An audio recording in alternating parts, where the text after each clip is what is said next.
All right. Um, Thank you everybody for joining us for this Early Independence Award Q&A webinar. I'm Becky Miller. I'll be moderating and also taking your questions for today. I just want to remind everybody participating that this webinar is being recorded and it will be made available on our website after this event and after we get it all made compliant. If you have any questions during the webinar, feel free to use the Q&A box. I believe it's on the right-hand side of your screen. Submit your questions there. You may also provide comments in the chat box, but we prefer that if you have questions that you submit it to the Q&A box itself. Please do not submit scientific inquiries like, I have this research idea, I want to do X, Y, and Z. We won't be discussing that here. Probably better as a private discussion anyway. So please email us at earlyindependence@od.nih.gov and we will answer that separately. Moving on, let's see. There we go. We have some great panelists today. So we have Ravi Basavappa, who is our fearless leader for the High Risk, High Reward Research Program. He's joined us. And say hi, Ravi. Hi, Ravi. I knew Hi. it. I knew it. Thank you. And we also have Trish Slabowski, who is another program leader, and she oversees the New Independence Award. And Trish? Thank you. Oh. Hi. There she is.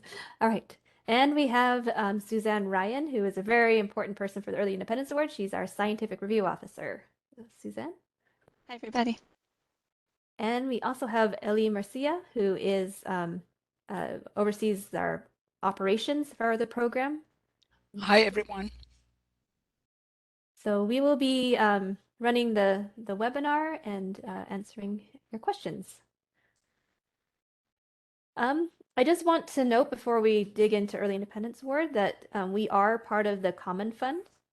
The Common Fund, we're housed in the Office of the Director, and we create programs that are meant to really help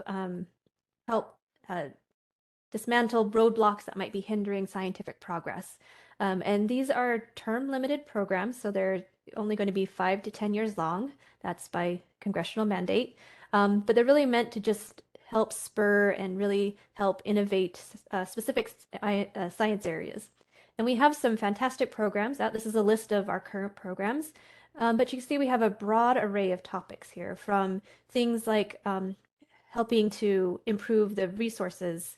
So this cryo-electron microscopy program is making cryo-EM more available to researchers and help train researchers on them. We also have things like trying to dismantle health disparities and advance health equity. And we have other programs that are more specific, that are centered on genome editing. But I bring this to you because there are a lot of Common Fund programs that may be useful for your research. So there may be funding opportunities. There may be access to instruments, to databases, reagents, protocols, all sorts of resources. So I really do encourage you to look at our website, just commonfund.nih.gov, and take a look and see if there's anything that may be of interest to you that could help you with your research. But of course, for us here, we are interested in the High Risk, High Reward Research Program, of which the Early Independence Award is a part of it. So this program is really meant to support outstanding scientists at different career stages who are proposing high risk, high impact research. We have annual funding opportunities. We tried to release them in the spring with funding, receipt dates in the fall or early summer, or late summer, sorry. And we're looking for those high risk, high impact ideas. And something that's very unique about this program is that we do not require preliminary data or detailed experimental plans. And we are sincere when we say that they are not expected or required. And we also welcome any topic of relevance to the NIH mission. So this could be science in social science, behavioral, it could be applied or formal, it could be basic, translational, or clinical. So we welcome anything that's of relevance to the NIH mission. And we also like to encourage applications from investigators with diverse backgrounds and from the full spectrum of eligible institutions. So if you're going through our website and you're looking at previously funded research, please do not be discouraged if you don't see your institution or perhaps your science area represented. It just may mean that we haven't found you yet. And we're always looking to diversify. So please do not be discouraged, and we do hope you apply. I'd also like to acknowledge our working group who helps us run the program. There's a lot that needs to be done, and these are the people that help make that possible. As you can see from all the different acronyms in the parentheses, we have representation across the NIH institutes and centers. And so these are the people who really help us make decisions about the program and help us also with funding decisions. And I'd just like to acknowledge all their hard work and thank them for that. All right, so I just want to give you a little background about the Early Independence Award. This award was created to help outstanding early career scientists move rapidly into an independent research position and bypass that traditional postdoctoral period. And because of that, we have some very tight eligibility requirements. One of them is that you must complete your terminal research degree or finish your clinical training between June 1st of 2021 and September 30th of 2023. We also have a requirement that you can't have served as a postdoc for more than 12 months after a non-terminal research degree. So that's if you got a PhD, whatever reason, didn't like what you're doing. You got a PhD. Maybe you did a postdoc for 13 months, decided that you wanted to go back and get a degree in something else, went back, got another PhD.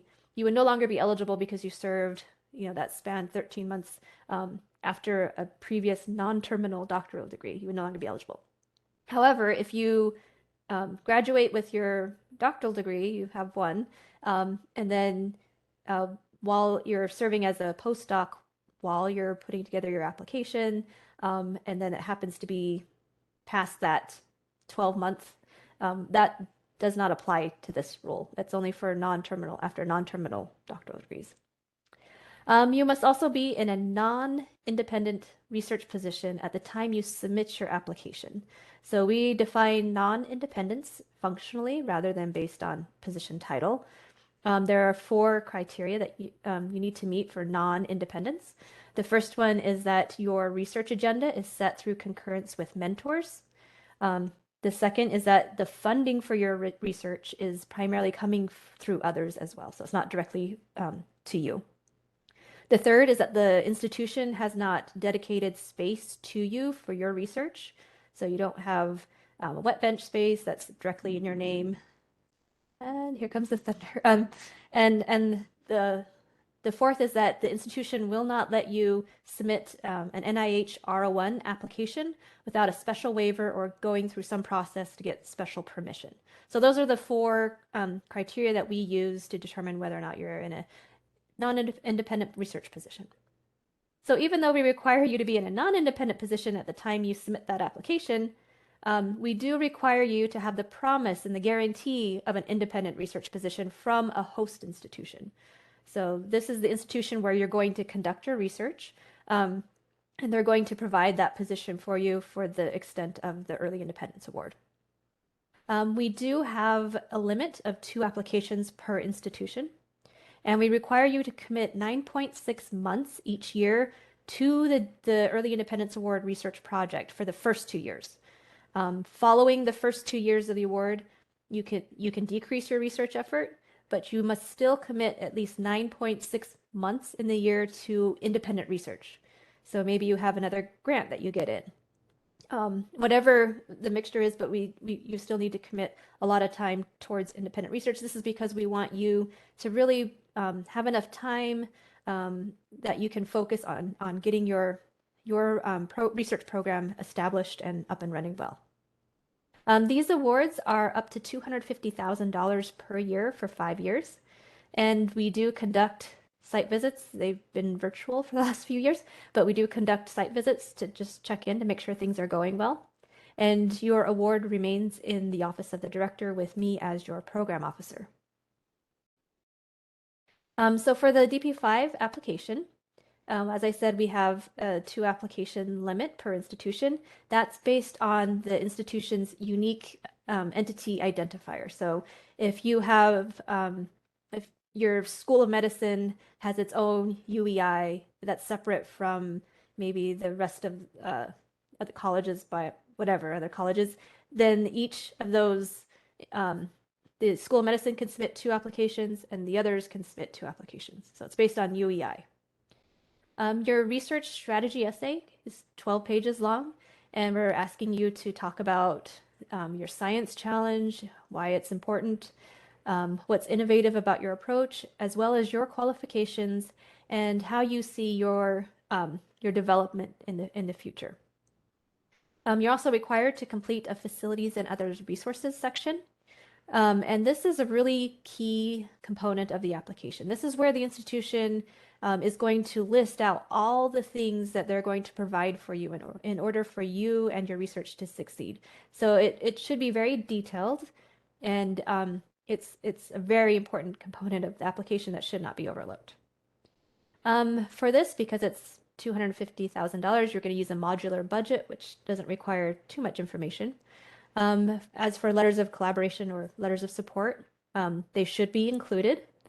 But for BioSketch, only the PIs is allowed. So we don't want collaborators, we don't want key personnel, other people listed. We do not want their BioSketch included in the application. Only the PIs is allowed. And that's because we really want the reviewers to be able to focus on you as a candidate and your qualifications.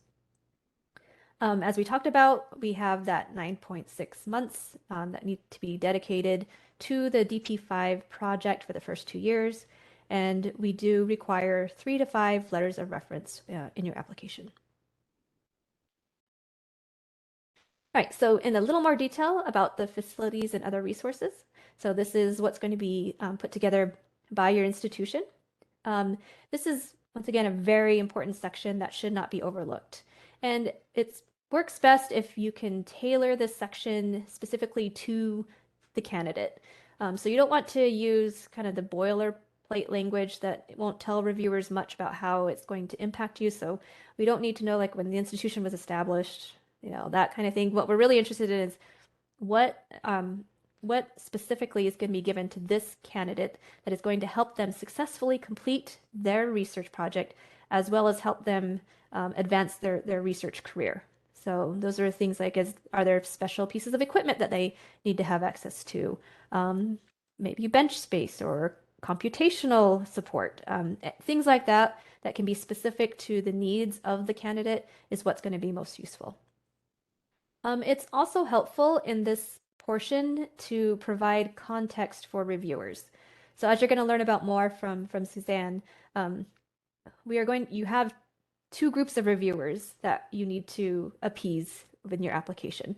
You will have topic experts who are going to be experts in your particular science area, but you're also going to have another group of reviewers, the editorial board, who are not selected based on your topic. So they're going to be more broad, and their job is to look at the more 10,000-foot level. So you need to be able to let those editorial board members know how those resources that are committed to you, how they are adequate for your needs, because they may not know. They're not in that field. They may not understand that this is standard, or these are things that you really need. So provide context for the reviewers so that they can appreciate what it is that is being provided to you. In this section, you will have a bunch of headings and questions that will prompt you that you should also follow and answer. So there are questions about how you were selected as the candidate. What are some of the details of the position? What are the resources that are being committed to you by the institution? So things like your lab space, office space, supplies, equipment, support staff. Those types of information are really helpful to the reviewers, and it should be included. And also talking about your career development. So what are the plans to ensure that you're going to be independent? Will you have people you can talk to if you need guidance or help? How are you going to be integrated into the community there? What are the other opportunities that are available to you? So these are all really important things that should be included in this section. There's no page limit, so make sure that you use this wisely. Another component, specific aims. This is going to be the distillation of your entire application into a single page. So we ask you to answer the following headings: your research objectives, where you're talking about your project and the overall approach you're taking. Institutional support, how the institution is going to support you and how it will help you accomplish your research objectives, and your rationale for skipping the postdoc. What are your skills, qualifications? What experience do you have? Things that will help you on establishing your own independent research program. And for the meat of the application is this research strategy essay. There's a 12-page limit. Once again, we have these headings that we would like you to follow and answer the questions that are listed there. We have questions around your rationale for skipping the postdoc. What evidence do you have of your independence, or that you're in a non-independent position? Your career development plan. What leadership experience have you had? What are your interactions with the host institution? What are you going to be working on? What's your challenge? How are you approaching your research challenge? How is it innovative? How does this relate to your previous work? And an overall timeline of how you expect the project to go. So some things for you to consider.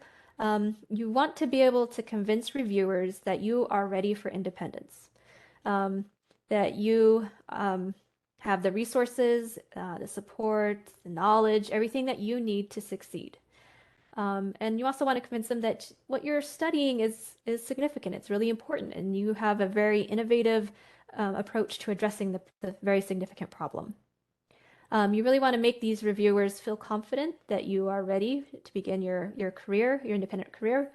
And as we discussed, because you have these two different groups of reviewers, it's best to avoid jargon, things that you want to write in a way that it can be easily appreciated by people who are outside your area of expertise and your field. And once again, make sure you provide context so that the reviewers know how what you're doing fits into the bigger picture. Though no preliminary data are required, you want to let reviewers know that you've thought very deeply about this project. It's helpful if you can identify the risky aspects and how you will mitigate them, or what you will do if you aren't able to avoid those. What are some alternate approaches that you can take? And you want to convince the reviewers that you are going to be conducting robust and rigorous research. That, so these are things like validating new approaches. You want to provide estimates on the number of human or subject animals, if appropriate, and consider sex as a biological variable, if appropriate. So just make sure that you have all that information in there that a reviewer can make sure you are conducting a robust and rigorous research. And now I will turn this over to Suzanne, who will be talking about the review process. Okay, thanks, Becky.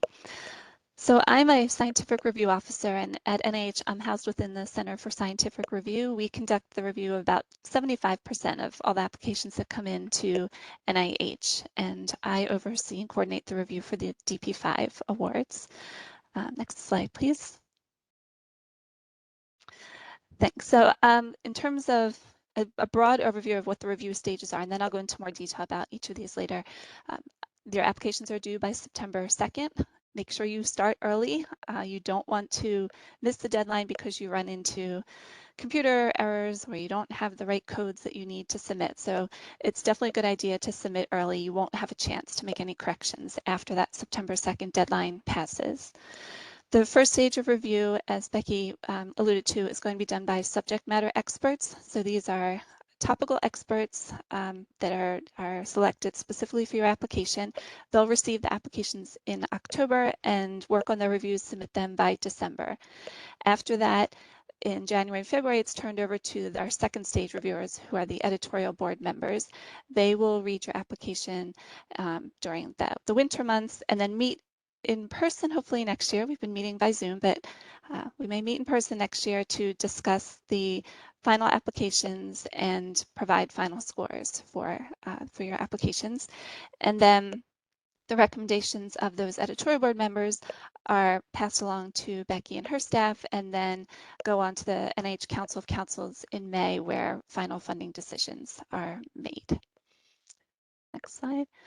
Great. So in terms of what we tell the reviewers, so there are some general overview considerations that they're to keep in mind. The first is that as the principal investigator, you are candidates who are at very early stages in your research career. And as Becky has been stressing, preliminary data are not required. And so all of our reviewers are told that, and it is very true. They are not expected. They're not to expect preliminary data. They cannot hold that against you. It's not part of this particular FOA.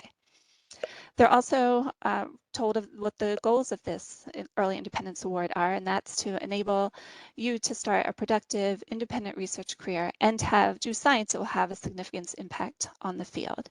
So we do try to be careful about framing for them where you are in your stage of career, so that they have the appropriate expectations of what you've done to date and what you're trying to do through this award.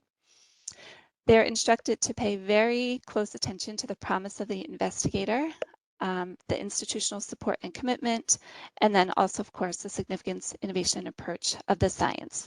So the promise of the investigator, they'll get that information about you from your biosketch and your letters of reference. So those are really critical sources where you want to convey to the reviewers what your credentials are, what your experiences are, and why you have promise of being able to launch your independent career at this stage. The institutional support and commitment, Becky's done a good job of specifying where they will look for that information. That facilities and other resources section is critical. And also any letters of support that you may provide from collaborators who may be helping you with the project. They will look there to define how the host institution and any other more senior people are going to support you and make sure that you're successful in this project. And then it's in the research essay part where you will establish the significance, innovation, and approach that you're going to use towards your scientific project. The scoring is our standard NIH scoring. It's done on a 1 to 9 scale. 1 is the best score, 9 is the worst. And the 5 criteria that the reviewers use are the same ones used for any R1 type evaluation: significance, investigator, innovation, approach, and environment. And investigator and environment are bolded here because, unlike most R1 type applications, this particular FOA specifies that reviewers are to give more weight to the investigator and the environment score.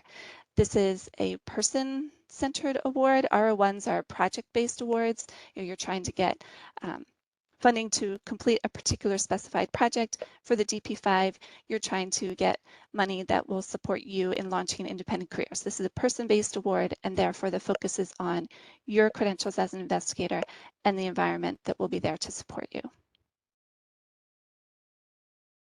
All right, so a little more detail about the stage 1 reviewers. First, all the applications are reviewed in one, what we call a special emphasis panel. So your application will not be directed to a particular study section that is focused on your topic. So sometimes when people submit these, they say, I'd like it to go to the cancer epidemiology study section. It won't go there, even if you are doing a cancer epi type study. All the DP5 applications are reviewed together in one special emphasis panel. So you do not need to request a particular panel when you submit. Once we have your application, then scientific review officers from across all of the review branches at CSR will participate in assigning expert reviewers. So they will recruit people who have the specific expertise needed to review your application, and they will receive your application. They will spend a couple months reviewing it, writing up a detailed critique, and they provide a full written critique and a full set of scores for each of those 5 review criteria and 1 overall impact score. And their focus is specifically on the science. They're evaluating the scientific and technical merit of your application, and they are ones who can understand you. You still shouldn't use jargon because it will go on to a second set of reviewers who are not as familiar, but this first set of reviewers will be intimately familiar with the type of science that you're doing. After the stage 1 reviewers are done, it moves on to our editorial board members. This board is composed of very senior scientists with broad expertise. There may not be somebody on that panel who has deep knowledge of your particular research topic, and that's okay because they have available to them the critiques from the stage 1 reviewers. So each editor is assigned 12 to 15 applications, whereas each of those stage 1 reviewers probably just reviewed 1 application, yours. Maybe they do 2, for the most part, they just do 1. The editors read a lot. They read 12 to 15 applications, and they will review your application as well as they have available to them the critiques from the stage 1 reviewers, and that will help them to better understand the scientific merit if it's an area that they're not as familiar with. These editors will assign an overall impact score. They don't give the separate scores for the 5 review criteria. They're simply giving 1 overall impact score. They also don't have to write anything. So you will have written critiques from your subject matter experts from stage 1. The editors do not write anything. They read, they determine an overall score, and then they're ready to discuss in March when we meet. And at that point, they will have submitted their preliminary scores before the meeting, and then we average the scores of the editorial board members, and the top 50% of the top scoring, that's 50%, are then discussed at the meeting. So not every application will be discussed at the editorial board meeting, only the top 50%. And the only scores that are used to determine that cutoff are the scores from the editorial board members, not the scores from the stage 1 reviewers. Those scores are meant to help inform the scores that the editorial board members give, but they do not influence what is discussed at the meeting. Once we are at the meeting, then the 3 or 4 editorial board members who are assigned to read your application will present their thoughts on it. They'll talk about what they think is really great about the application and what they think are some of the limitations. After each of the assigned reviewers speaks, then it's open to the entire editorial board panel to ask questions, contribute comments. They have a robust discussion, and then every member in the room will vote on a score for your application. And it is those scores from the editorial board panel that represent the final scores for the application that are then sent on to the Council of Counsel and to Becky and her staff for final funding decisions. We remind the editorial board members at the meeting that they're to be looking for candidates who are exceptional individuals with scientific creativity and the intellectual sophistication to launch and accelerate a vigorous independent research program at an early stage in their career. They will not think that everybody's ready to launch an independent career. They may say that they feel some people may benefit from doing a more formal postdoc or a longer postdoc, but they're looking for signs that you are creative, intellectually sophisticated, and ready for independence. They also are spending a lot of time thinking about the host institution and what they have said they will commit to you in terms of the resources available, the facilities, mentors provided to help ensure that you have the guidance that is needed, and not formal mentors in the case of a K-type award, but the type of mentoring that one would expect would be available to any new assistant research professor, somebody at that level. And then based on that, they're trying to find who are the top outstanding candidates. We get an awful lot of good applications, and they're looking to find the best of the best, those who have really unique and important projects and have convinced them that they have all of the other qualifications needed to be independent at this stage. Okay, so after the review is completed in March, you will receive your scores within 3 to 5 business days. If your application was discussed, so if it fell into that top 50%, you will see in Commons a final score will be listed. It will be between 10 and 90 because we take our 1 to 9 scale, average all the the editorial board member scores and multiply by 10. That's how it gets from a 1 to 9 scale to a 10 to 90 scale. So you will see a final score listed. If your application was not discussed at the meeting, there will not be a score. It will simply say not discussed. But regardless of whether your application was discussed or not, all applicants will receive a summary statement within 30 days. And in that summary statement, everybody will have 3 written critiques from the stage 1 subject matter experts. And then if it was discussed, the additional information will be a 1-paragraph resume or summary of the discussion that happened during the meeting so that you can understand what was said at the meeting, what were the thoughts of the editorial board members, and how did the group split in terms of scores. It will specifically say everybody agreed that it was high impact, or everybody agreed it was moderate impact, or it may say there was a difference of opinion. This subset thought one way, this subset thought another, or they weighted the strengths and weaknesses differently, and here's how they arrived at a final determination of whether they thought it was high, moderate, or low impact. So in terms of tips for you, if you don't walk away from this webinar understanding that you have to be very specific in the institutional support, then we've not done our job.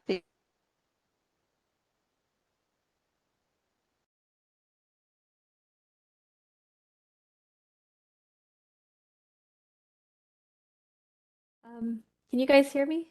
Yeah, I was just Yeah, gonna okay. ask. That was really Oh. weird. The screen went blank and I got muted. Ah, okay. Huh. Can you, is my screen not sharing? It's not sharing. Okay. Must be that Oh, thunderstorm WebEx. that's coming. We'll All just blame right. it on the weather. Okay, I can see it again. Thank you. Okay. Okay. All right, so yes, you're gonna be very specific about the institutional support provided. There's every meeting it happens that the editorial board members will say for some application that this is an outstanding application, it's a great project, and unfortunately they feel that the institution is not holding up their end of what is expected. They don't feel that this person is in the right space to be adequately supported, either financially or through the intangibles that are needed to make sure that you will be successful. So you do need to provide evidence that whatever position you're appointed to is appropriate for your work and that the resources that will be provided by the institution are sufficient for the project.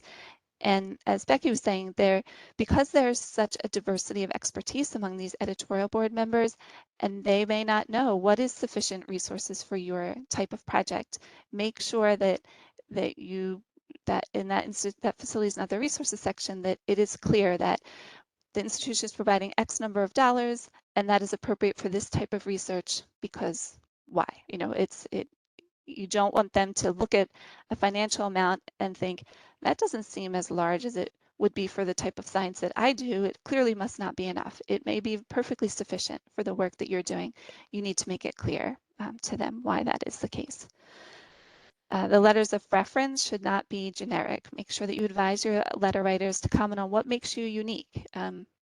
It is not typical to shorten a postdoc and start an independent career at this very early stage. And so what is it that makes you, unlike others, ready for independence at this stage? That's what you want them to, that's what you want to come across in your reference letters. And then be very clear about how your research will advance science. You have to speak in broad enough terms that people not in your field will understand why this is important, yet also be specific enough that the subject matter experts have the information necessary to know that you are going to do rigorous science that will yield robust findings. And then be careful about the amount that you propose to do. It's not uncommon for folks early in their career to think they can accomplish more than is typical, and our editorial board members recognize that. They're not going to necessarily hold that against you, but if it looks unrealistic what you propose to do, then that will be seen as a negative. So set reasonable goals, talk with your advisors about what is an accomplishable amount of work in the time that is available to you, and talk about, here's what I'm going to do in the next 5 years under this particular funding mechanism, and here are my long-term goals or next steps. Okay, so there's lots of information on the website, and you're welcome to contact me if you have questions about the review process. If you have questions specifically about putting together your application, those questions go to Becky. Okay, thanks, Becky. All right. Thank you. All right, we're going to go now into our Q&A portion of this. So if you have any questions, once again, could you please, sorry, my dog, insert those into the Q&A box, and we will answer those. We also collected questions through our email before the webinar, and we have some of those as well. But if you have any questions now, please go ahead and insert them. I have this broken down into some broad topic areas. So we'll try to answer them in these areas, but please just ask ask your questions when we get there. So for institutions, the questions we have, how can I find an institution willing to support me? So the NIH does not match potential applicants with potential host institutions. That is fully between you and an institution. So, you're welcome to reach out to other institutions to ask if they are willing to support you and provide you with an independent research position. But remember that there are only 2 applications allowed per institution based on that UEI number.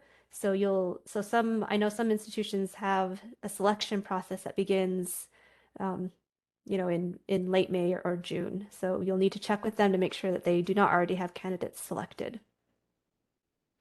Another question is, I haven't found a host institution yet. Can I submit my application and continue to search for one while the application is being reviewed? And we also received a similar question, what is an eligible candidate is currently appointed as a postdoc and actively seeking a tenure track faculty position, but has not secured such an appointment. So it won't be secured by the time the application is due. Can the candidate be supported by their current institution through a temporary non-tenure track appointment with an understanding that the candidate will depart the institution to start a tenure track position elsewhere? Maybe Ravi, would you like to answer that? With the understanding that the awardee would transfer somewhere else, well, that might be a little bit difficult because, as Becky and Suzanne mentioned, the resources that the host institution provide are very critical to the evaluation of the proposal. So if it's only a temporary arrangement, then that might not fare as well in review. Yes, that's very true. Thank you. They also ask what kind of commitment is expected from the current institution in terms of space and funding. So that will just depend primarily on what you're proposing, what your research needs are, and whether or not it's appropriate, if it's adequate for those needs.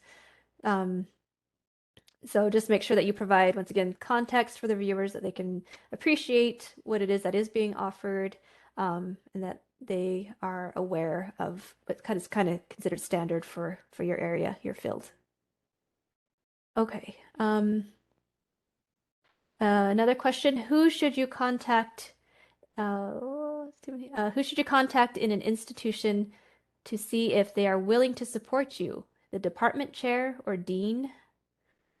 Trish, can you answer that one? Yeah, I think it really depends on your institution, but I would start with your department chair, whoever seems closest to you. You can also start with your mentor and then work your way up. I wouldn't go straight to the dean, I think. But again, it depends on the makeup of your institution. Probably start with your mentor and get their advice. Great. Yes, absolutely. Thank you. Let's see. Another question. What level of commitment is expected from the host institution? Are offers of employment that are contingent on receipt of the award viewed negatively? Are offers of employment for non-tenure track positions viewed as sufficiently strong commitment? Maybe Suzanne, do you think could you answer that one, please? Sure, and that mirrors a question that was just posted in the Q&A as well. So we'll capture both of those at once. One is not necessarily better than the other. We work hard to make sure that our reviewers know that contingent offers are allowable. They do sometimes question, why is it contingent? So you just need to make it clear in the application why it's contingent. For example, some universities cannot offer explicit positions without doing a nationwide search, and so it has to be contingent, and that's totally acceptable. Or there may be a variety of reasons why it's contingent, but just make sure that if you can demonstrate that the institution's commitment is true and genuine and sufficient, then that is what is necessary for a strong review. Great, thank you. See, another question. For applicants that are currently graduate students and applying with their current institution as the host institution, is it okay to continue with the current mentoring team? For example, that includes the PhD advisor, or would it be recommended that they find new mentors? Ravi, can you answer that? The award is for independent research. So if you stay with the same mentoring team, your PhD advisors or thesis committee members, then it may be harder to convince the reviewers that you will be independent in your research. It's often good to have a firewall between you and your previous advisors at your institution. Some people even change departments just to demonstrate that they really will be separate, that they will be totally independent when they pursue their research. It's fine to have, and it's good to have a mentoring structure in place for the award, but it's not such a great idea to have those mentors be your previous advisors. Great, thank you. Another question. Do I submit my application from my current institution where I'm getting my degree, or do I submit it from the institution where I will do the research? Similar to what we've talked about before, but your application must be submitted from the institution where you will be conducting the research. So reviewers will need to know that the resources and the commitment from the institution where the research will be done are adequate, that they are sufficient for your needs, and that they will be supportive of helping you establish your own independent research program. So you need to make sure that you are submitting your application from the institution where you will be conducting the research. Okay.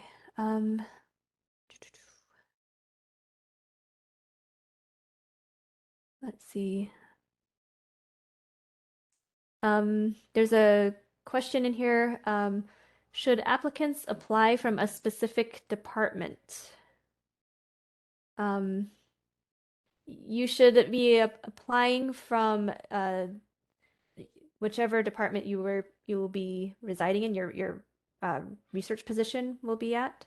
We don't specify, since we allow any topic of relevance to the NIH mission, so we don't have like a specific department type or names that we would recommend. It just depends on who's providing you with the position, where you would be housed, and if that is going to be sufficient for your research needs.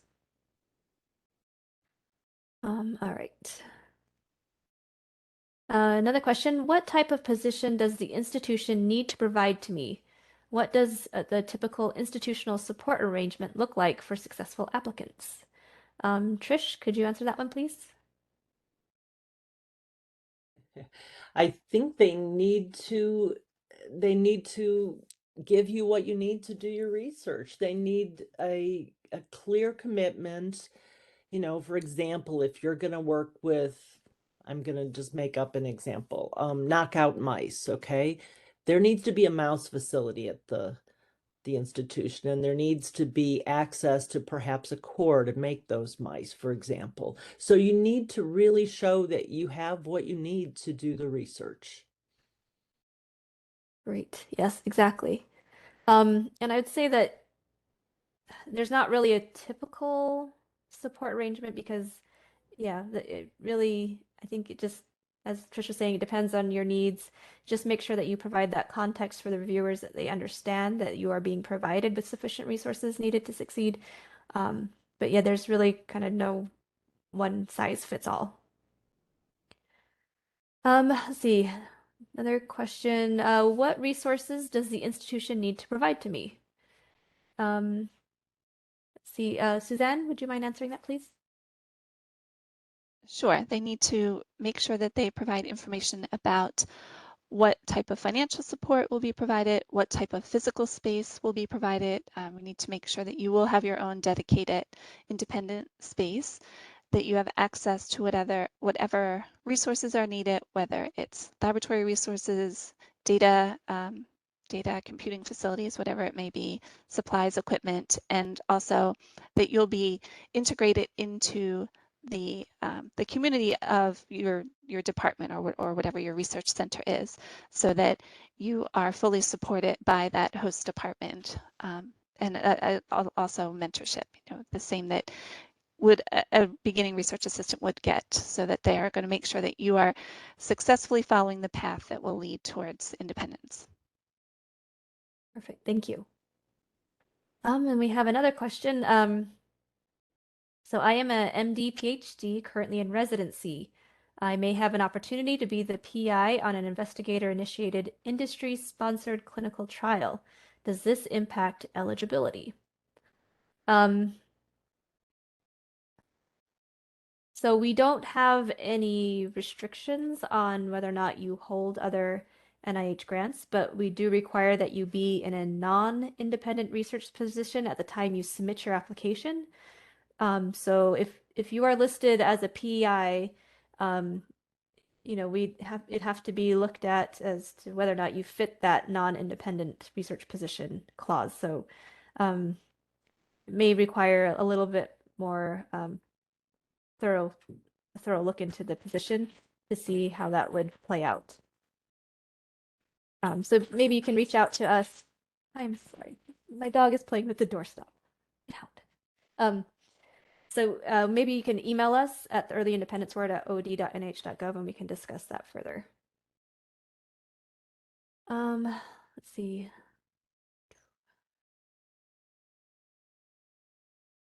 All right.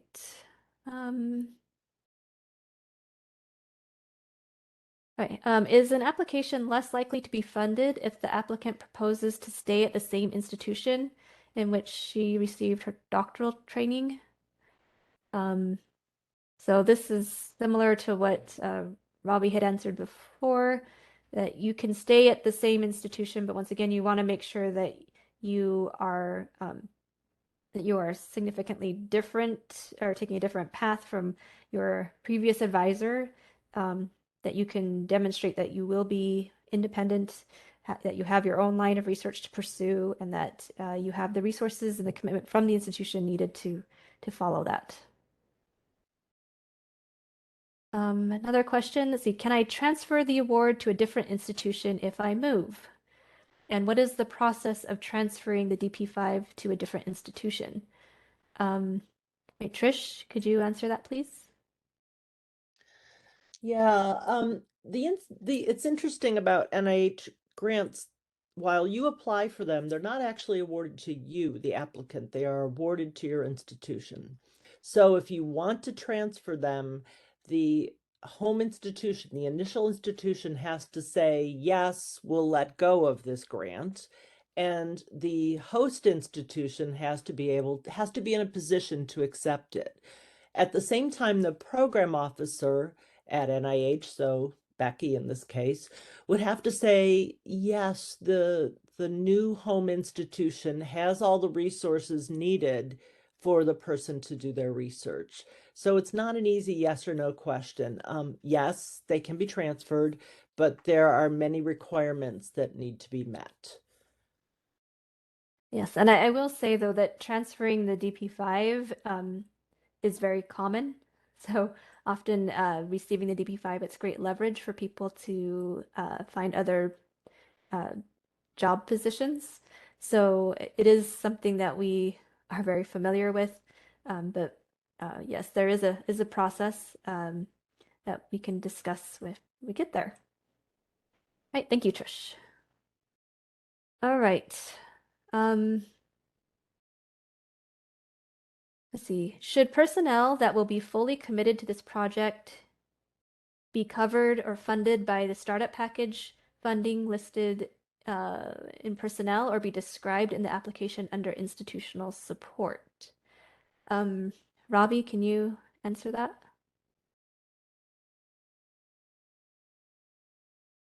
I find the unmute button, excuse me. Yeah, so I think typically it would be in the, it wouldn't be in the institutional support necessarily, It'd be somewhere where you describe what you have. What was the first one? Sorry, institutional support. Yes, should personnel that will be working on the project be covered by the startup package funding? Should they, that'll be, or should they, let's see, should personnel that will be working on the project but covered using startup funding, should they be listed in the personnel or be described in the application under institutional support?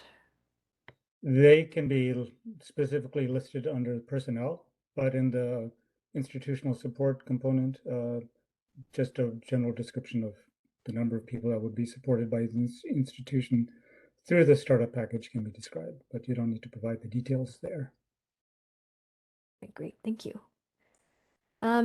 Should those institutional support letters or sections be as specific as to indicate square footage of lab space that would be provided and the amount of a startup package? Suzanne, could you answer that? Yes, yes, that information, that level of specificity would be very helpful. So it's a good idea to include that. Great, thank you. Let's see. I think those are most of the institution questions that I'm seeing. Yeah. All right. So the next area that we'd like to talk about is about eligibility. All right. So we've had a couple of these. The eligibility window is listed as June 1st of 2021 through September 30th of 2023, but I graduated on May 25th of 2021 or even May 31st of 2021. Would I be eligible? And unfortunately, the answer is no. The eligibility window is firm and no exceptions can be made to that. So even if you're just a day or a couple days off of that window, out of that window, unfortunately, you are no longer eligible to apply. All right. Another question, what is the latest time at which the grant may be activated? Can it be delayed until the start of the candidate's tenure track appointment? Robbie, do you want to answer that one? The award has to start in that fiscal year, so we can't delay it past September 30th. Yep. We have to expend the money, so otherwise we lose it. So we have to have that out the door in September. So unfortunately, we cannot delay that award. All right. Let's see. All right. I think I confused people about the postdoc experience. So question is, yes. So the 12-month window for postdoctoral experience only applies to non-terminal doctoral degrees. So if you got one PhD, served as a postdoc for over 12 months, then went and got another doctoral degree, you would not be eligible. However, if you only have one PhD that you got within that eligibility window for the DP5, and then got a postdoctoral position after that, either like while you're putting together your application or while you're waiting for results of your application, and it goes past 12 months, that does not count. So that's fine. You can go over 12 months after your terminal. If you only have one degree, that's fine. It's only if you've gotten multiple degrees and in between them you had more than 12 months of postdoctoral experience. So just to clarify. Right. Would an MD PhD candidate completing his or her medical residency be a reasonable candidate for this award? Or can you give some idea of who the typical successful candidates are for this award in terms of their career path or stage? Maybe Suzanne, could you answer that first part about an MD PhD candidate is as a DP5 candidate? Yes, that is definitely a reasonable candidate for this award. We see that as one of the common categories, so that's fine. Yes. And in terms of the typical successful candidates for this award for career path and stage, we see all sorts. I mean, we have successful applicants who are in independent research fellowships, so it's not a tenure track or even a permanent position. We also have successful candidates who are in tenure track permanent positions.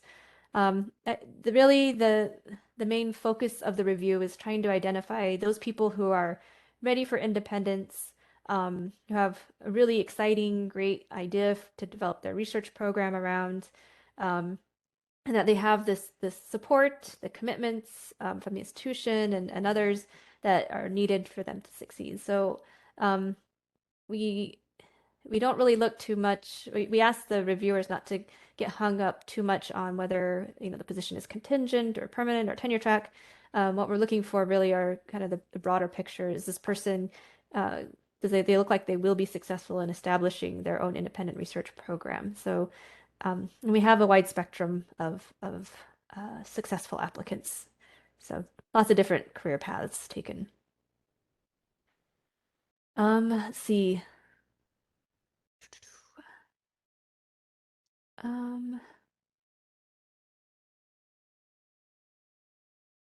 Let's see. There is a question. Does the Early Independence Award remove early stage investigator status? Trish, would you mind answering that?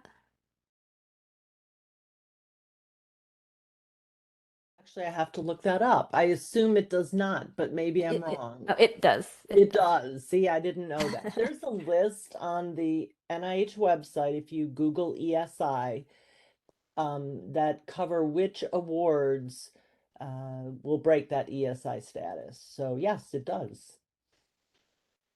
Yep. So yes, this will remove that early stage investigator status. That is something you might want to consider when you're thinking of applying, is that you will lose that that designation. Let's see. So there's a question about clarifying that the independent research position from the host institution, it must start prior to September 30th of 2023. And that is correct. You need to have that in place. Well, we need to be able to make the award to the institution by September 30th of 2023. Let's see. There's another question asking about who to contact to discuss specific program or specific project. If it's appropriate for the DP5, that would be me. You can look on this slide. You can contact me at the early independence at od.nih.gov, and I'd be happy to talk to you. Can individuals apply more than once? Say prior to graduating and then after graduating, but still within the eligibility window. Ravi? Yes, they can, as long as they fit within the eligibility window and meet other criteria.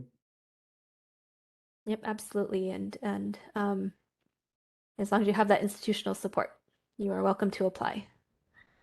All right. Let's see, other questions.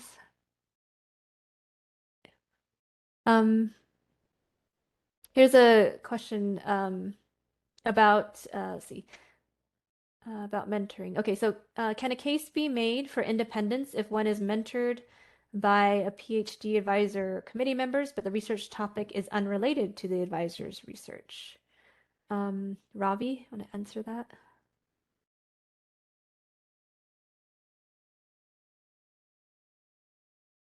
The question is whether the research should be unrelated to the PhD advisor's research? Yeah, so they're worried about you're mentored by PhD member, but the research topic is unrelated to the advisor's research.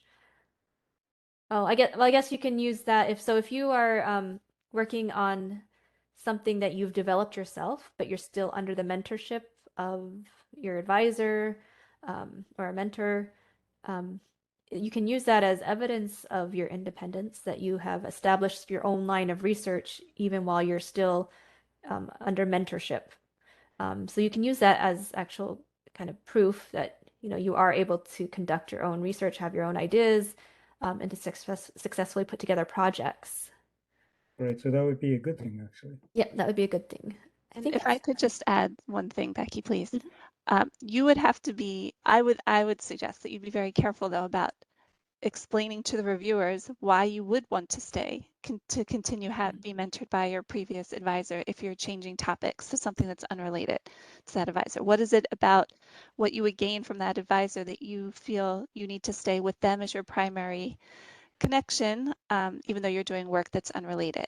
Because this is a path to independence. The reviewers are going to want to see that you are moving independently, and you'd have to make a strong case for why you can continue to be independent while staying with an advisor, even in an unrelated topic. Yeah, very good, very good. Just Yeah. to insert, I really think that it's important to listen to what Suzanne stated, because we can say that something is allowed, that it doesn't break eligibility, but you need to convince those reviewers that really it is the best place for you, and all of these circumstances that you're surrounding yourself with are optimal. So we can say it's allowed, but that doesn't mean the reviewers are going to like it, right? So you need to explain it really well, and why it's the best place for you. Yeah, absolutely. Thanks, Trish. We have another question. I will finish a postdoctoral fellowship next March. Would I still be eligible? It depends on whether or not you meet the eligibility window. So that's more important than when you're going to finish postdoctoral experience. All right. And that's the same answer, Becky, for the question about clinical residency training, that research was performed during clinical residency training. It doesn't necessarily count as postdoctoral work, but the key is that you still meet the other criteria. Yep. Is it typical or advisable to do a short postdoc in between submitting the application and waiting to hear back? I will be defending my thesis in December. We'll have a gap time before the fall of 2023. That's completely up to you.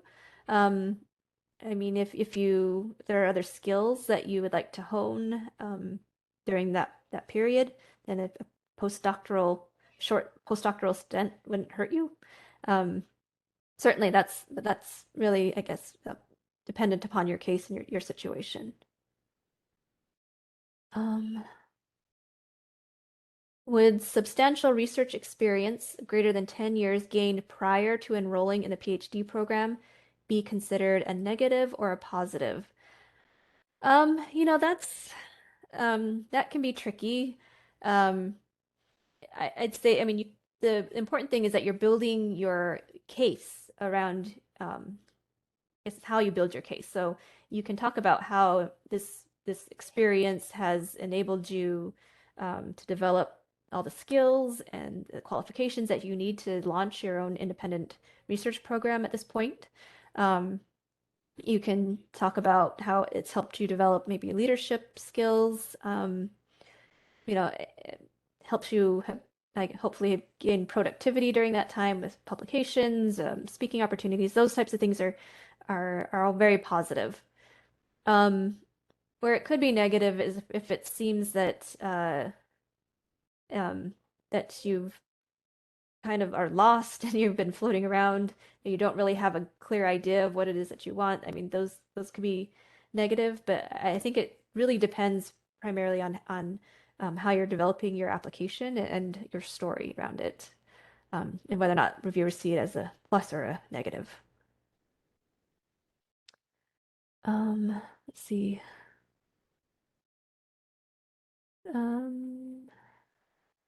Sorry, this system is not great. There is a question about whether or not this opportunity will be available next year. And yes, we anticipate releasing another funding opportunity next spring with a similar receipt date in the fall.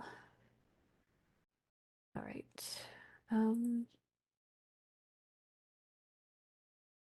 That's a lot of questions. Oh yeah, so Trish answered this one. Clinical work does not count as postdoctoral work. That's correct. Okay, I'm finishing residency this month, but I am starting an early independence fellows program that provides lab space and department funds that is still with a supervisory committee with real PIs monitoring my work. Am I still eligible for the DP5? Well, as long as that position is considered a mentored position and not an independent position, then it would meet that requirement for non-independence. And as long as you meet the other eligibility requirements and the funding opportunity, then you would be eligible. But if there are more nuances to your situation, then I recommend that you email us and we can talk about it in more depth.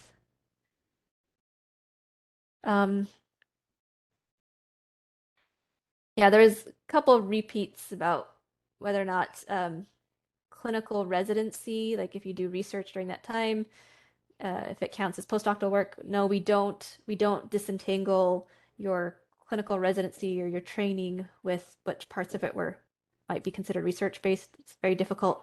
So we just view all of your clinical residency training as one experience, and that the end of your residency needs to fall within the eligibility window to count. And just to add to that, it's not just in addition to the residency, it's also the clinical fellowship. So any clinical training. Yep.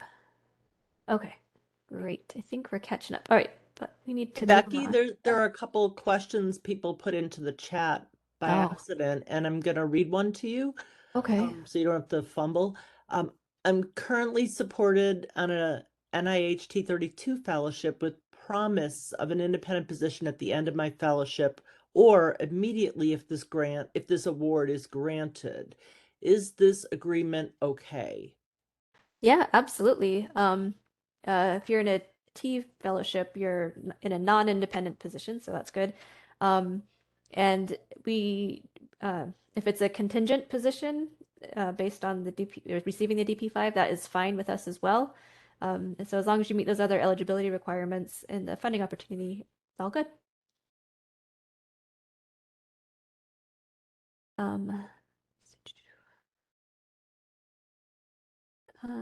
Okay, good.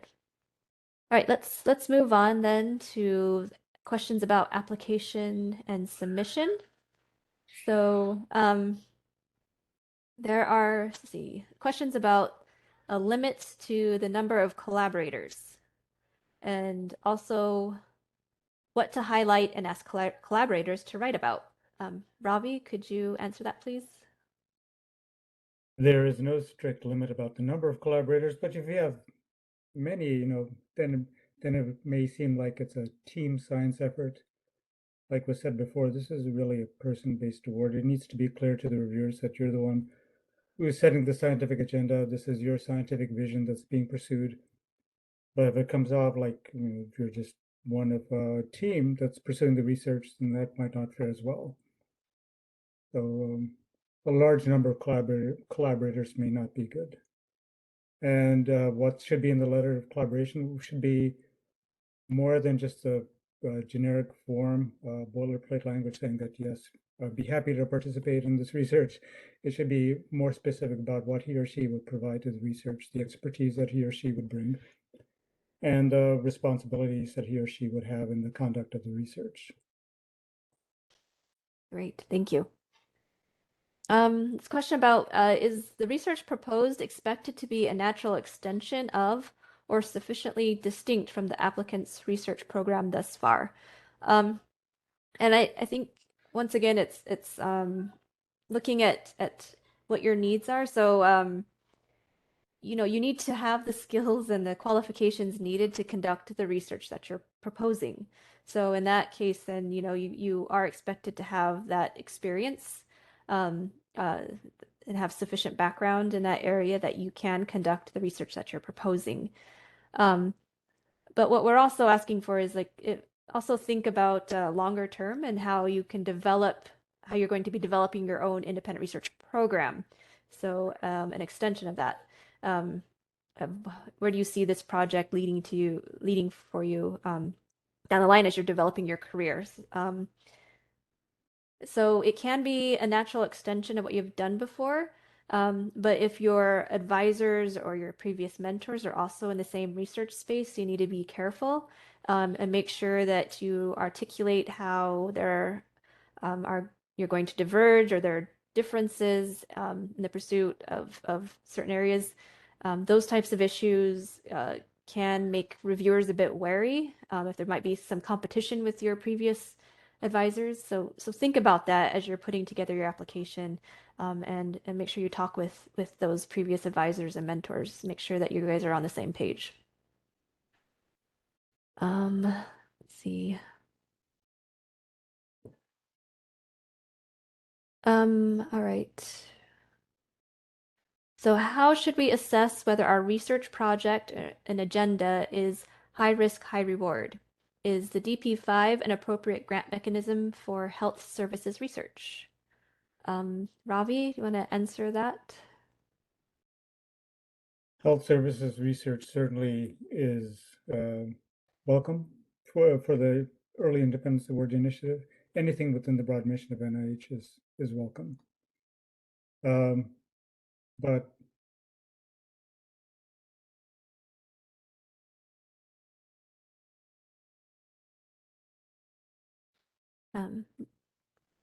Is that it, Ravi, or did you get cut off? Oh, is he gone?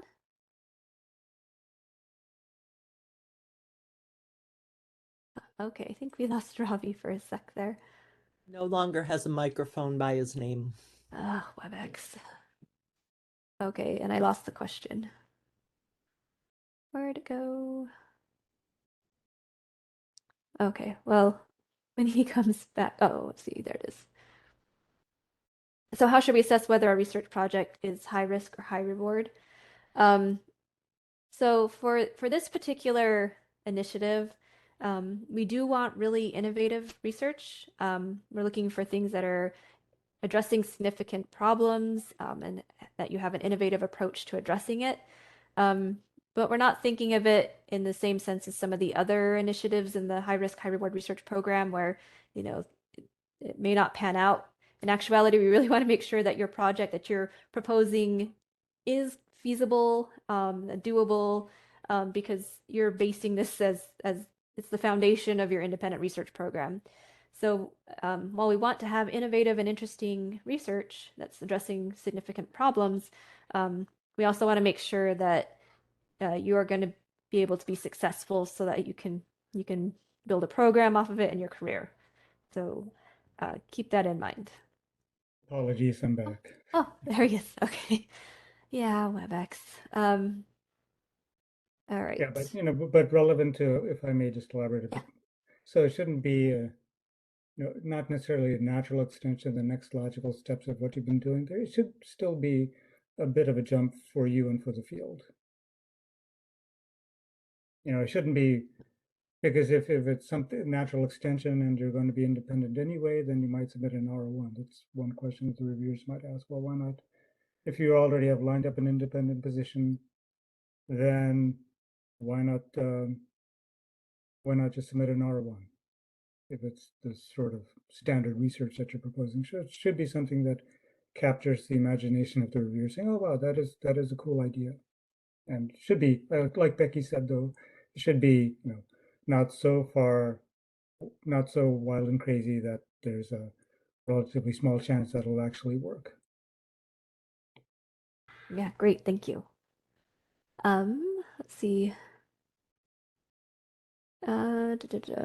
Is it necessary or required to propose having formal collaborators, or can you just have informal mentors? Maybe Suzanne, do you want to take a stab at that? Well, I'm not, I'm, thinking about it from what the reviewer's perspective will be, which is always a good way to structure your application, is to think about what will the reviewers think. If you're proposing just informal mentors, I'm just not sure how you would work that into your application, right? If you're going to describe who your mentors are, you would expect that they probably have submitted a letter agreeing to be the mentor and to provide you support. If you don't list anybody, there could be questions about how will you be supported? What safeguards do you have around you to make sure you're going to be successful? So I'm not clear how you would convey that you have informal mentors, I guess. It's better to be explicit in your application. You don't want reviewers like having to guess because you may not like their alternative view on things. So better to spell it out. Let's see. All right. Oh, it's my house. Okay. We'll move on now. It's getting late. We're gonna talk about a budget a little bit here. Let's see. So there was a question about using money to support co-investigators. And if so, why can't they include their bio sketches? Ravi, could you answer that, please? Money can be used to support other people, collaborators, but the reason for them not being able to provide bio sketches is that because, as been said a couple of times, this is more a person-based award. So the focus is really on the qualities of the PI. Exactly. Great. Thank you.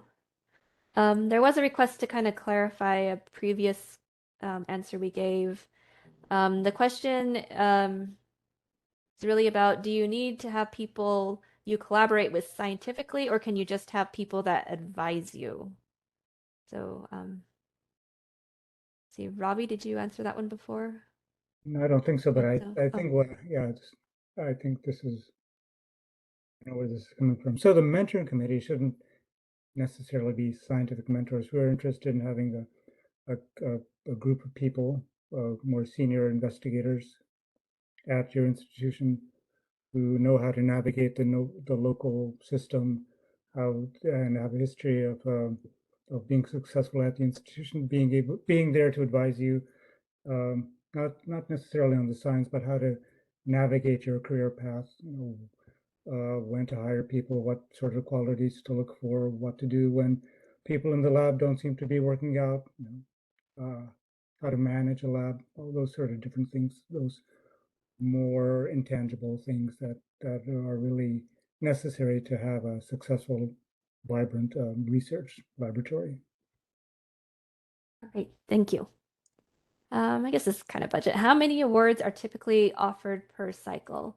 Well, we typically award, the Common Fund typically supports 12 to 13 awards in a year. However, other NIH institutes and centers are given the opportunity to support additional applications if they so wish.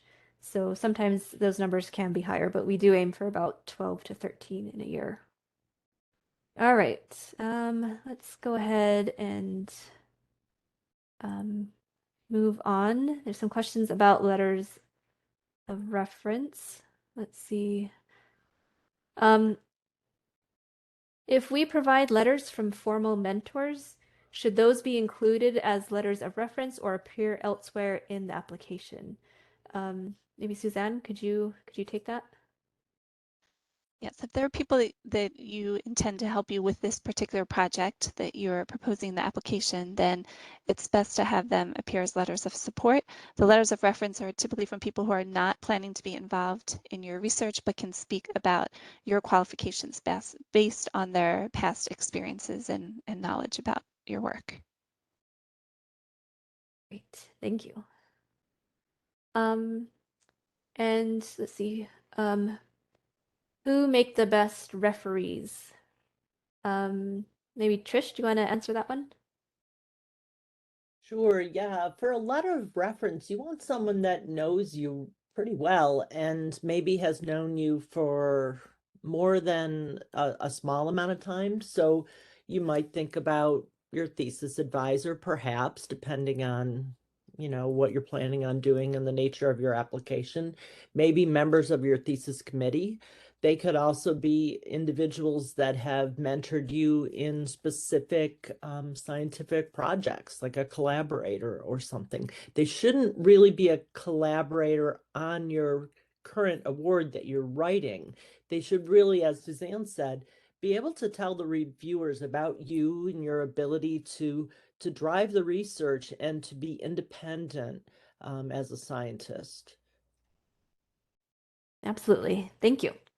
And there's a question, do we need a letter of recommendation or support from the department chair? So the letter of recommendation, as Trish said, should be from somebody who can attest to your qualifications and skills.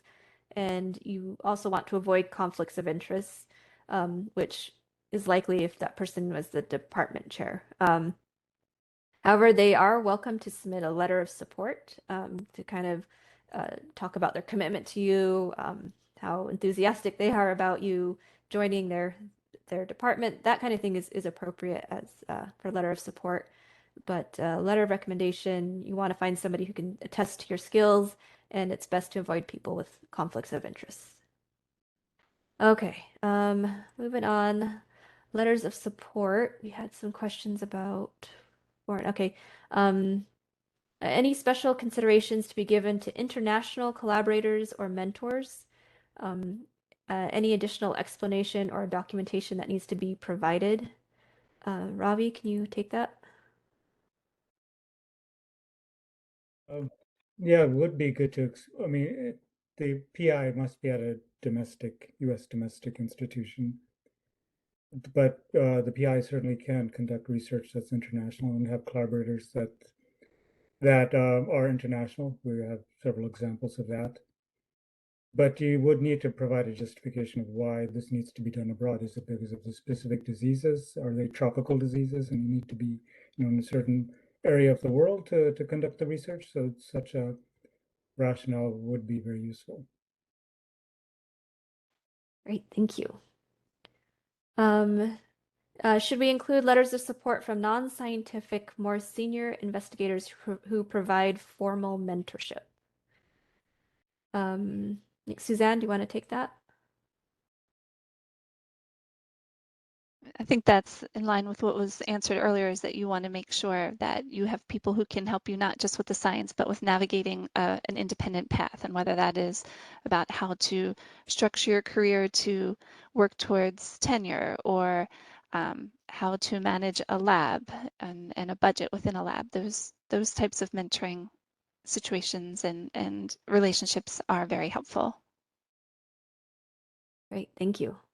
All right, seeing the time, we're going to scoot forward to review.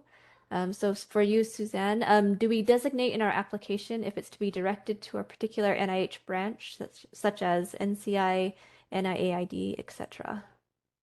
No, not for the Early Independence Awards. Those are all going to be managed by Becky within the Office of the Director, and they're all going to be financially managed, if this is still true this year, Becky, by NIDCR. Is that Yes, correct? yep. Okay, so the NIDCR will facilitate the grants management part, and the scientific oversight will be by Becky and her group. Yes. All right. How many applications do you receive per application cycle? So we can't give you the number of applications we receive, but we can say like that the success rate is typically on par with R01s between 17 and 20%. So yes, let's see. Other questions?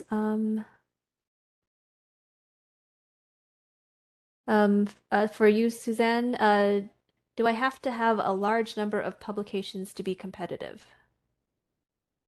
Not necessarily.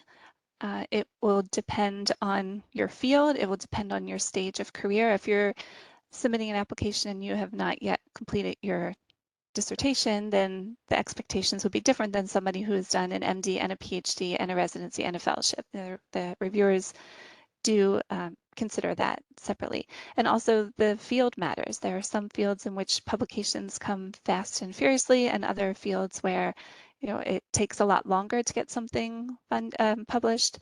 And there are larger types of manuscripts.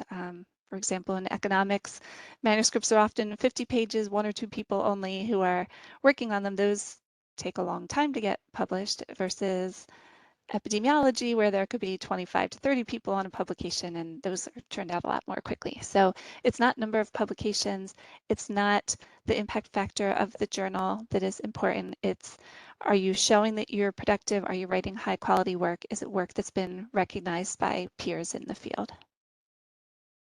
Great, thank you. Another question for you, Suzanne. What are reviewers looking for as a response to what will your planned career path be if an early independence award is not provided? So they're definitely looking, I'd say, for a commitment to research, right? They want to fund people who, well, they don't fund anybody. They want to support people with good scores who are committed to research, who they're convinced have that intellectual drive and curiosity and dedication to a research career. And so if this award doesn't work out for you, they're typically looking for, I'm going to continue my research career in another path. And that, again, will differ depending on your area of science and your interests. Great, thank you. All right, I just have a couple of questions left over. For the 9.6 months of research effort each year, is it expected that the applicant be completing lab work research or hire research assistants or trainees? So the 9.6 months is you as the PI, the effort that you're putting towards the project itself. You can hire assistants, have key personnel, senior personnel assist with it, but we're asking for you as the PI, what is your effort that you are going to be dedicating to the project? Okay, and then a clarification, let's see, about a question we previously answered. My question is really about, do you need to have people you collaborate with scientifically, or can you just have people that advise you? Ravi, do you want to answer that? You don't need to have people that you collaborate with on your mentoring committee. And one reason that might not be a good idea is that if they're on your mentoring committee and they're your scientific collaborators, and there might be a inherent conflict of interest. Because if they're your mentors and you're also collaborating scientifically with them, then there may be some pressure to follow their recommendations about the conduct of the scientific project. But if you keep those two groups distinct, your mentors who advise you on navigating your career path and navigating the local system, and you have your collaborators with whom you engage with scientifically, that might be a better approach, but not to mix the two because of the conflict of interest that might arise. Great, thank you. Another question, how many mentors would you expect to see on a mentoring committee? Trish, do you want to answer that? Sure, that's another one. It depends, right? I mean, it depends on how complicated your research environment is. There might be people that can help you navigate different aspects of the institution, perhaps, different political structures or whatever is needed. So I think it really depends. In general, you want probably at least 3, maybe more. But if you have too many, then it gets too dilute. I would spend some time justifying who the mentors are and why they're there. I think it's more important to explain that to the reviewers versus a specific number. Right, and a lot of institutions now also have their own kind of standard mentoring committee for incoming staff and faculty. So that's a good place to start too, is kind of what your institution culture does already. And look at that. Okay, well, we are out of time now. It is 2:30. But I just want to leave with this. I want to thank you all for attending and for your attention. I will be posting the webinar recording and the slides on our website, so you can go there to receive them. It will take us a while. We have to make them accessible and compliant before we can post them, but we will work on that as soon as we can. If you have any additional questions or you want to dive deeper into some of these questions or the answers that we gave you, you can email us at earlyindependence@od.nih.gov and be happy to talk to you. All right. Thank you, everyone, and thank you to our panel. And good luck, everybody. Yes, good luck.